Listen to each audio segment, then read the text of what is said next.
একটা যুদ্ধ যা চলেছিল না ঘন্টার পর ঘন্টা, না দিনের পর দিন, না মাসের পর মাস, চলেছিল মাত্র 38 মিনিট।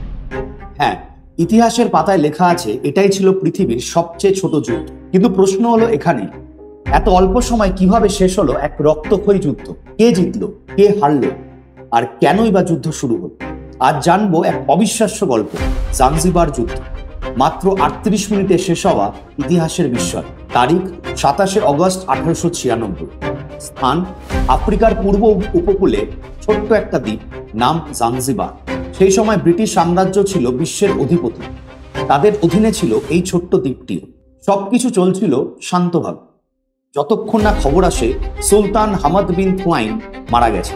ব্রিটিশরা সঙ্গে সঙ্গে ঠিক করলো নতুন সুলতান হবে এমন কেউ যে তাদের প্রতি অনুগত। কিন্তু ভাগ্যের অন্য পরিকল্পনা ছিল। রাজপ্রাসাদের দরজা ভেঙে ঢুকে পড়ে রাজপুত্র খালিদ বিন বারগাস।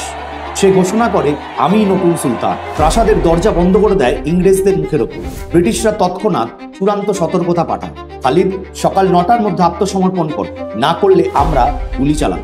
কিন্তু খালিদের উত্তর, চলুক যুদ্ধ। খালিদ তৈরি করলো তার বাহিনী, প্রায় 2800 সৈন্য, 3টি পুরনো কামান এবং একটি ছোট্ট নৌবাহিনী। অন্যদিকে ব্রিটিশদের আছে আধুনিক যুদ্ধ জাহাজ, কামান এবং নৌবহর, যাদের লক্ষ্য স্পষ্ট, প্রাসাদ ধ্বংস।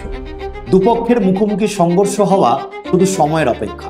9টা বেজে 2 মিনিট। ব্রিটিশ যুদ্ধ জাহাজ HMS সেন্ট জর্জ তখন গর্জে ওঠে। প্রাসাদের প্রথম কামানের গোলা, এক মুহূর্তেই আগুন জ্বলে ওঠে। চারদিকে ধোঁয়া, আর্তনাদ, বিশৃঙ্খলা। প্রাসাদের দেয়াল ভেঙে পড়ে। খালিদের সৈন্যরা একে একে পালাতে থাকে, আর খালিদ সে পালিয়ে যায় জার্মান দূতাবাসে নিজের জীবন বাঁচাতে।